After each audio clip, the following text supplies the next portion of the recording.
धोखा दे सकते हो लोगों को, क्योंकि लोग अंधे हैं, तुम्हारे जैसे ही अंधे। और धोखा तुम दे सकते हो मंदिर में रखी हुई पत्थर की मूर्तियों को।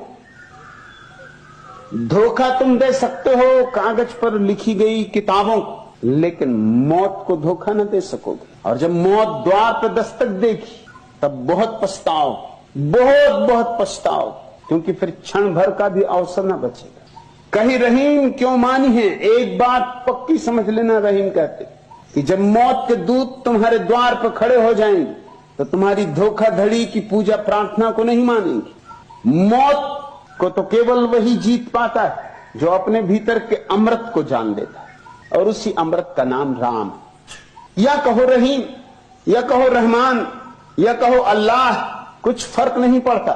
तुम्हारे भीतर जो अमृत छिपा है उसको जिसने जान लिया, फिर मौत उसका कुछ भी नहीं बिगाड़ सकती। यह कसौटी, मौत ही एकमात्र कसौटी, मौत को जो जीतने में समर्थ है, मौत जिसका कुछ भी न बिगाड़ पाएगी। शरीर तो जाए, शरीर मिट्टी, तो बीज की मिट्टी तो मिट्टी में समा जाएगी, लेकिन शरीर ही नहीं हो तुम।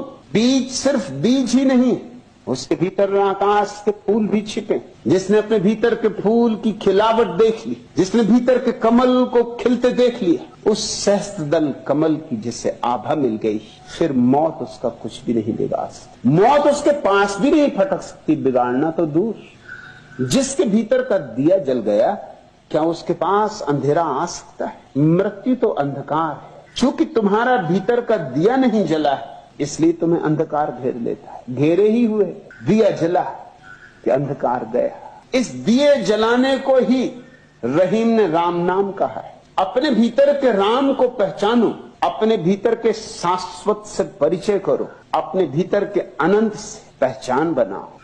और जिसने अपने भीतर के अनंत को जान लिया, कैसे जाना ये गौण, किस विधि से जाना ये बेमानी। तुम यहां आए, तुम ट्रेन से आए, बस से आए, हवाई जहाज से आए, कि पैदल चल के आए, कि रेलगाड़ी में आए, कि बैलगाड़ी में आए, क्या फर्क पड़ता है? तुम आ गए। फर्क इससे पड़ता है